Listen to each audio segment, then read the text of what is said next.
Well, you've caught me nipping out just after the rain has stopped. The sun's come out again, and I thought I'd pop out here and harvest a few of these beans. Now, you might remember here or here, I'll put a picture of what this was like when we planted it. This was that tiny narrow space in a little corridor area that gets the sun. And all I can say is it's doing very well. This is the second picking that I've had from here, and I'm going to tell you, they're really good beans. I'm not knocking them. Now, I'm not picking them all off. All right, I'll take some of these little ones away. I like these actually cooked up. I don't like them raw too much. Tell you why, the outside of the pod can have like a furry feel at times. Not too keen on that. But I thought I'd take these back and I'd give them a bit of a stir fry. I'd probably do them with some potatoes and some garlic and maybe a few olives thrown in, and that way I can pretend I'm cosmopolitan. Now, you see how we've got these here, and they're all nice little ones. Well, don't pick them, right? Pick the slightly bigger one. That'll then let the energy go to these little ones, and they'll grow bigger. Which is why you always start picking these things from the bottom and not further up, because your latest beans that's come out are there at the top. Now, these are absolutely beautiful. When you look at these, they're gorgeous beans. And they're so easy to grow. I mean, this bit of space would normally be, well, it would normally be unused, wouldn't it? You take your dustbins out this way, you know. So there's normally nothing that you'd put in here. And if you try and put a big pot, well, the bin keeps hitting it when you go by. But by putting a net up the wall as we did, and then planting in it, I mean, the bed is literally, what's that, 6 inches in old money. And yet I've got another load of beans here, and they're still growing. Now, one of my failures, I'll come clean, was this.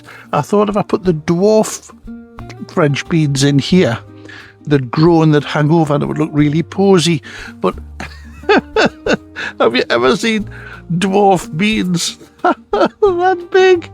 And what happened is the whole plant just didn't grow.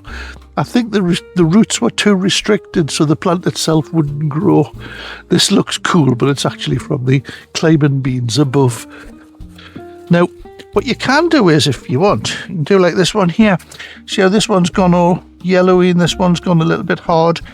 Well, you leave them, and what will happen is, oh, and do you know what? That is one of the dwarf beans. I'll show you on another one. These ones, you leave them in and they'll thicken up a bit and they'll get the beans inside. Then leave them on here till they dry right out. Then take them out, put the beans in a brown paper bag and keep them for your planting for next year. I'll take this one off. So I've got one decent French bean. So that's the beans. Now I've popped some tomatoes at the end just for a bit of fun. And to be honest, I'm quite surprised. I mean, this is northern Scotland. We can't grow stuff like this outside. But this has got tomatoes on. Now, they're green at the minute, and they're still throwing trusses out. I left this bit of net just on the off chance it would grow up the net. It hasn't gone that big. But they both have little tomatoes on, so I'm quite happy with that. Now, I happen to know that there's a bunch more runners round here. And these are ready to be picked now as well. This is remember this was the coffin box. Well, if you dig through here and you have a look, I've had a few off here already, but there are a few more left. Let me just see if I can spot. There they are, look. Once you get your eye in for these things, you spot them all over. Now, these again were French climbing beans. I put them in and I left them. I've done nothing with them other than make sure they got plenty of feed and to make sure they got plenty of water. And you see, it's a good little harvest there. I just wanted to have a look what these. Yeah, this is the spinach that were just planted when we harvested the tatties last week. This is all the wild stuff that I promised you I was going to cut down. Well, I haven't yet. But in the bottom of the box down here, there were a few garlic that I stuck in. And I'm actually just wondering, oh look, there is. Now these were just shop-bought garlic. It's not bad, is it? Seems any more. I mean, it was just a couple that I stuck in, really. There's another wee one. Let's have a look. Something here. Another little one. And what have we got along here? Anything at this end? Nothing in there. These were just shop-bought garlic that I planted the cloves up. And I remember telling you at the time, you know, the naysayers were saying, "Oh, you get nothing back. It's not worth the energy." Well, I haven't put any energy into them, really. All I've done is got them from the shop, took the cloves out, stuck a few in and left them. And look at these babies. These are lovely. And there's still more there. There you go. So I'm getting all of that garlic back from 1.50 bulb of garlic that we planted last year. I say last year, it was this year. So we'll put these in. I'm getting 1, 2, 3, 4, 5. I'm getting about 6. Well, I only planted about 8 cloves and I'm getting 6 bulbs back. That's not bad for 50p. And I've got my main garlic bed around the corner. Now we'll get a few of these spinach leaves down here as well, and I'll put that in with the salad later on because they're nice and young and fresh. Here they are. See? I've got to get them reasonably quickly, you know, because for one, like you can see there, they're starting to go to seed. And for two, the slugs like them too. So I must just get in and pick some of these young, fresh leaves. Now I will pull off these older leaves as well, these ones that's been well munched, because they're not actually doing any good to the plant at all.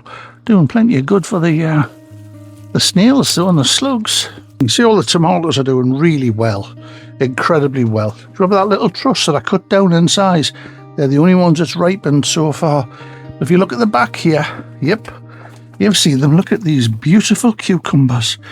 Now remember, we grown these in straw bales at the back, and then we're allowing them to grow up the back of the tomatoes, and hopefully they'll grow right up these strings. This one is, if you look at this one's right overhead, and I'm just leaving it with all of its fruit on.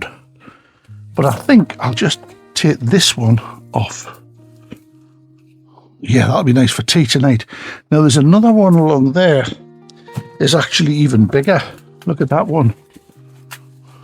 Yeah, not bad, are they? How about that? These are failures, by the way, because these are supposed to be little and sweet courgettes that look like that. Not like the giants I've got. Now, I was going to have a bit of a dig in here for a harvest. But as you can see, we've got these sunflowers growing in. And if I go digging around the roots, I'm going to disturb the plant. So I won't harvest, but I will just have a quick shufty inside. Shufty's a Geordie word. It means take a look, have a look down inside, see if there's anything there to eat. Well, as you can see, there are some in there. Oh yeah, I can feel them now. There they are. Now remember, these are just household tatties in these ones that I chitted them off and stuck them in the bin. And since then, all we've done is put a bit of horse dung on them and watered them. Now you might remember, just for show, we stuck a few of these runner beans outside my man cave. Well, look. They're harvesting. I've been picking them off here for about a week or two now. There's quite a few beans on them though. I really like it. They're growing up here right into the clematis as well, so I tell everybody it's a special variety of clematis that grows beans on the side. And over this side, that's new spinach leaves. They're nice. Cucumber plant. And I thought, well, I'll stick it out there. I noticed when I came past before, look, there's another massive cucumber there. And at the back, there's another one. And it's actually wedged itself in. Look at the cut in it. Wedged itself in as an anchor for the whole plant. I think I'll just leave it there. I'll leave them there like that. And this has grown more beans up here as well. Look at this lot. It's lovely just seeing all this fruit. All this fruit and veg everywhere. The rain's coming on again now though. So as you can see, 5 minutes in the garden, I've got cucumbers, courgettes, I've got nearly marrow there, and I didn't pick the ones on the top of the compost bin that like elephant's legs, and I've got fresh garlic. Now that says to me, beans tossed with olives and new potatoes, which were harvested yesterday, done with garlic, a few leaves on the top served on a bed of probably pasta. No, it's not just It's not just the vegetables I'm harvesting, of course, because we've got beautiful flowers here as well. Although, to be honest, most of these have now passed their best. You can see they've gone to seed. And that's simply because I haven't cut them off fast enough. Great thing about sweet peas is they like to be treated a bit tough, you know. So you cut the flowers off, which are perfect to put in the house, of course, because the scent is incredible. But then they'll grow more flowers. So they really do like to be kind of, not dead-headed, but harvested, I suppose. Now, the seed pods themselves, these are really good to store. Let them dry out on the plant, then put them away just as pods. Don't take the seeds out yet. Put them in a brown paper bag if you can, and just put them somewhere dry and cool. And what will happen is the whole pod and the pea inside itself will all dry right out. Perfect for planting for next year. Well, there's some nice cosmos here. I'll not take him. In fact, there's hoverflies in most of these. We'll have him though. Now, if you take them out, if it's a single stemmer and you take that single flower out, there's a good chance that you'll actually get another flower come out. You might not, but we'll not worry too much if we don't. Look at that. Isn't that gorgeous? And these ones up here as well. That beautiful. We'll have that one. And these will go in the house, you know. So they're not wasted at all. And if we pop a marigold in. And this is it. It's the lavender. Now, the lavender is surprised me this year because I really butchered this back last year. Cut it right back. And this was the only little bit that I kept. And it was in a hell of a state. But I really did chop it right back. Yeah, the bees are not too happy. Because I'm taking away some of their gorgeous lavender here. And they see it as their own, I'm sure. Oh, do you know what? Just coming over here, there's even more of these beautiful ripe berries, these red currants to eat. And I can see there's a lovely harvest to be picked of broad bean. I'll get them later. Oh my goodness, they're lovely. They really are sweet. Now, let me show you this berry. This is one that I very rarely get. It's called a josta berry. Normally the birds go crazy for these. And you see them? Like a cross between a blackcurrant and a gooseberry. Very sweet. With a little gooseberry zing at the back of it. Now the birds absolutely adore them, but so do I. So I think this time... Look at this lot.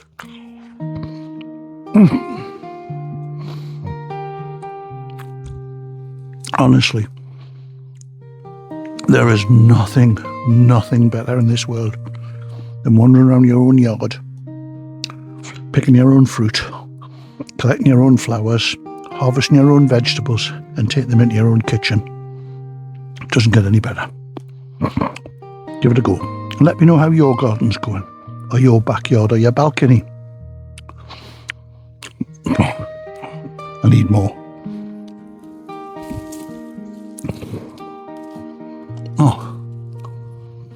Oh my goodness me.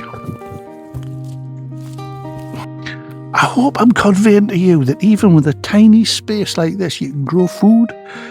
Now, all right, I've nearly harvested that lot, but I'll be planting again straight away.